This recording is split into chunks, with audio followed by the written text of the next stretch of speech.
for the other side, because it's presumably, I hope, not going to be that hard to persuade just a few more people to support the motion. So first up, we have, and I say I'm going to be very strict about this, but we have to oppose the motion, to say that globalization has not gone too far. I'm very pleased to introduce Parag Khanna, who is the managing partner of FutureMap. Parag.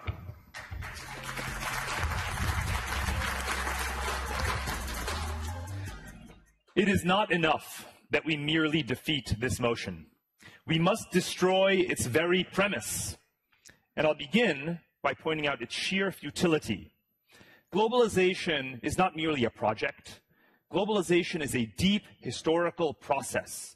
It began 100,000 years ago as our ancestors began wandering across the continents and has expanded in lockstep with all of the infrastructures of transportation, energy, and communications that we have built to connect all the continents, cities, and peoples of the world. There have been blips along the way, like the plague or World War I. During the financial crisis, some vectors slowed down and even reversed, like interbank lending.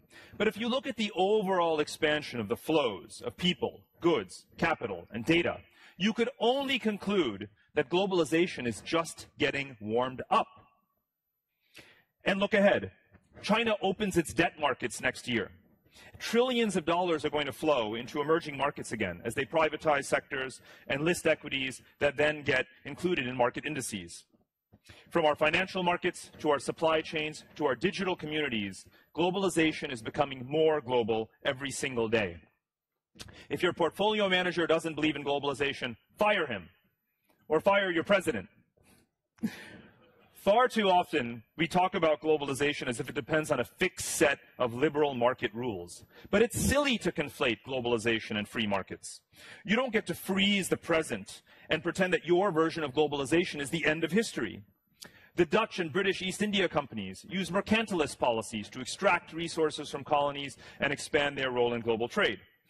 America used import substitution to get ahead of the British. Ever heard of Alexander Hamilton or seen the play? And China has followed the same playbook, plus industrial policy, to boost globalization with Chinese characteristics. Xi Jinping's famous Davos speech from 2 years ago was a defense of globalization, not of free trade. And the vast majority of Asians, which is the vast majority of the world population, supports globalization precisely because their governments are actively steering it and managing it for their benefit. To be clear, the reason globalization continues to expand is not because it's a level playing field, but it's because everyone benefits to some degree and they have interests that benefit from it. It is a web with many spiders. In fact, the web of globalization has never had more spiders than today, weaving vast and thick webs. Now let's turn to whether we should scale back globalization. Who says that? Is it those oracles of utilitarian economic thinking known as populists? It turns out that this backlash is not against globalization at all. It's against the governments that have failed to manage it for the benefit of their societies. American and British citizens have experienced little median income growth since the financial crisis.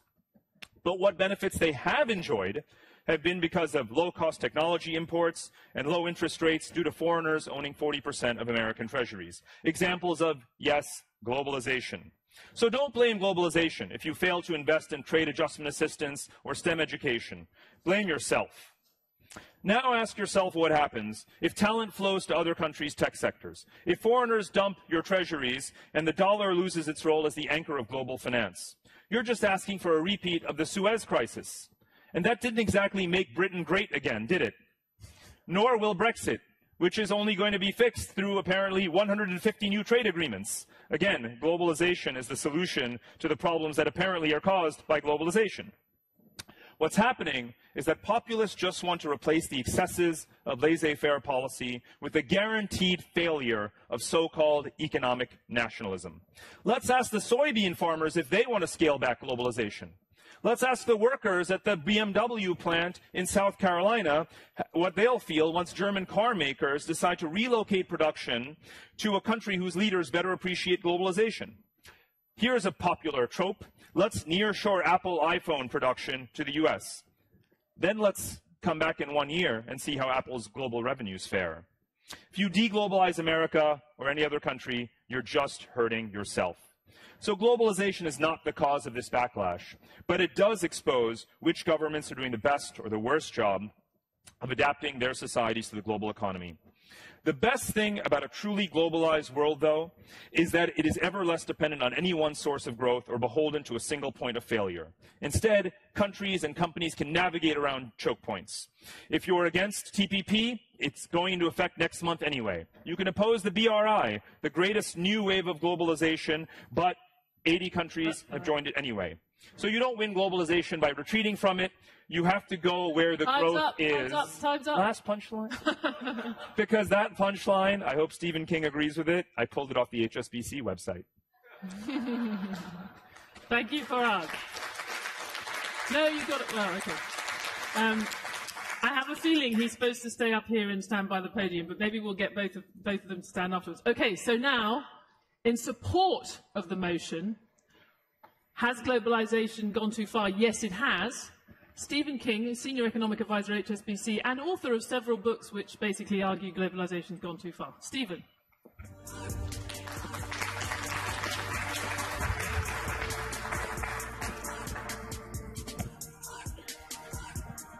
Well, good afternoon, ladies and gentlemen. When you hear that the First World War and the plague were just blips, you know that the argument has been lost, because obviously globalization can go in reverse in really quite significant ways. You look at the history of globalization from the ancient Roman Empire through to the domination of Islam between 500 and 1000 AD, through to the British Empire. In each case, you have a variant of globalization, but in each case, it goes into reverse. It is also worth stressing that from a technology point of view, technology alone does not guarantee a continuous process towards globalization. In research in my book that came out last year, Grave New World, I was reading through Thomas Mann's The Magic Mountain, which many of you will know is set in Davos, but set in Davos in 1913. He talks about the optimism at the time about the technological advances, the way they bring together the universal brotherhood of nations, a sense that nations come together happily because technology connects them. And of course, he was having a laugh at these techno-optimists because the First World War came through just shortly thereafter. I'd like to suggest that over the course of the last few years, the West's love affair with globalization has significantly come to an end. This economic